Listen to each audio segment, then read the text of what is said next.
السلام علیکم ورحمۃ اللہ وبرکاتہ۔ نحمده ونصلی علی رسولہ الکریم، اما بعد۔ بسم اللہ الرحمن الرحیم۔ پانی ایک انمول نعمت، پانی اللہ تعالیٰ کی ایک عظیم نعمت ہے۔ قرآن پاک میں اللہ تبارک و تعالیٰ نے جا بجا اس نعمت کا تذکرہ فرمایا ہے۔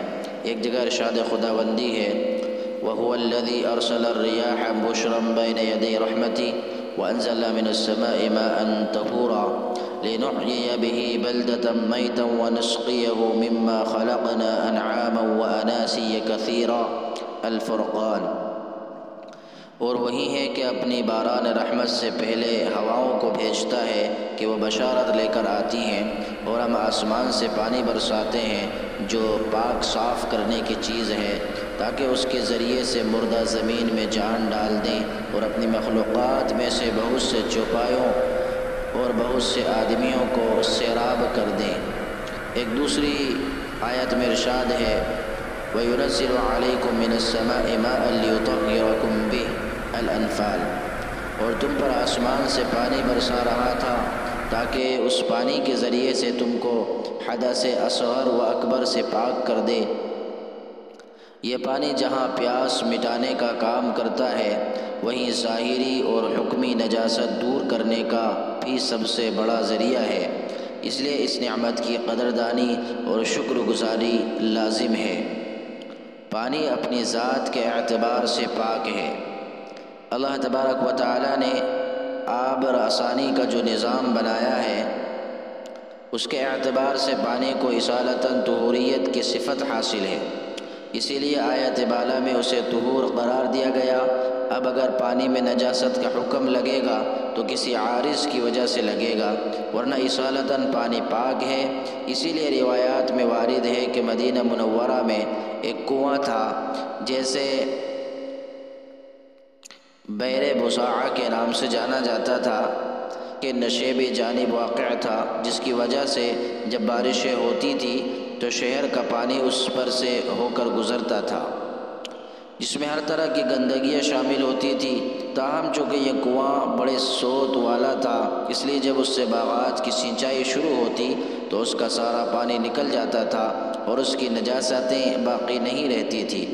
پھر بھی لوگوں کو اشکال تھا کہ ہم اس سے وضو کریں یا نہ کریں، چنانچہ اس بارے میں سوال کرنے پر پیغمبر علیہ السلام نے ارشاد فرمایا، ان الماء طہور لا ينجسه شیء۔ ترمذی شریف جلد نمبر 1 صفحہ نمبر 21۔ حدیث۔ پانی اپنی ذات کے اعتبار سے پاک ہے، اسے کوئی چیز مستقل طور پر ناپاک نہیں کر سکتی۔ اسی طرح صحابہ کرام رضوان اللہ تعالی علیہم اجمعین کے ذہن میں یہ اشکال تھا کہ سمندر کا پانی جس میں بے شمار مخلوقات رہتی ہیں اور وہ اسی میں مرتی ہیں اور گل سڑ کر ختم ہو جاتی ہیں، ایسے پانی کا استعمال درست ہے یا نہیں؟ تو نبی اکرم صلی اللہ علیہ وسلم نے ارشاد فرمایا، هو الطہور ماؤہ الحل میتتہ۔ ترمذی شریف جلد نمبر 1 صفحہ نمبر 21۔ سمندر کا پانی ہی پاک کرنے والا ہے، اس لیے کہ اس کا مردار مچھلی حلال ہے۔ اس میں نبی اکرم صلی اللہ علیہ وسلم نے حضرات صحابہ کے اشکال کو ختم فرما دیا کہ چونکہ سمندری جانوروں میں بہنے والا خون نہیں ہوتا، لہٰذا ان کے پانی میں مر جانے کے باوجود پانی ناپاک بھی قرار نہیں دیا جائے گا۔ تاہم اگر پانی میں نجاست اتنی غالب آ جائے کہ اس کے اوصاف کو بدل دے تو اس پر نجاست کا حکم لگا دیا جاتا ہے۔ چنانچہ نبی اکرم صلی اللہ علیہ وسلم نے ارشاد فرمایا، الماء طہور الا ما غلب على ریحہ او على طعمہ۔ دارقطنی جلد نمبر 1 صفحہ نمبر 21۔ پانی پاک کرنے والا ہے، الا یہ کہ وہ پانی جس کی بو یا ذائقہ پر نجاست کا غلبہ ہو جائے۔ اور ایک دوسری روایت میں ہے کہ نبی کریم صلی اللہ علیہ وسلم نے ارشاد فرمایا کہ پانی کو صرف وہی چیز نجس کر سکتی ہے جو اس کی بو یا ذائقے کو بدل دے۔ دارقطنی۔ البتہ اگر پانی مقدار میں کم ہو تو پھر وہ معمولی نجاست گرنے سے بھی ناپاک ہو جاتا ہے، جیسا کہ روایات میں ہے کہ نبی اکرم صلی اللہ علیہ وسلم نے سو کر اٹھنے کے بعد ہاتھ دھوئے بغیر برتن میں ڈالنے سے منع فرمایا۔ مسلم شریف جلد نمبر 1 صفحہ نمبر 136 حدیث۔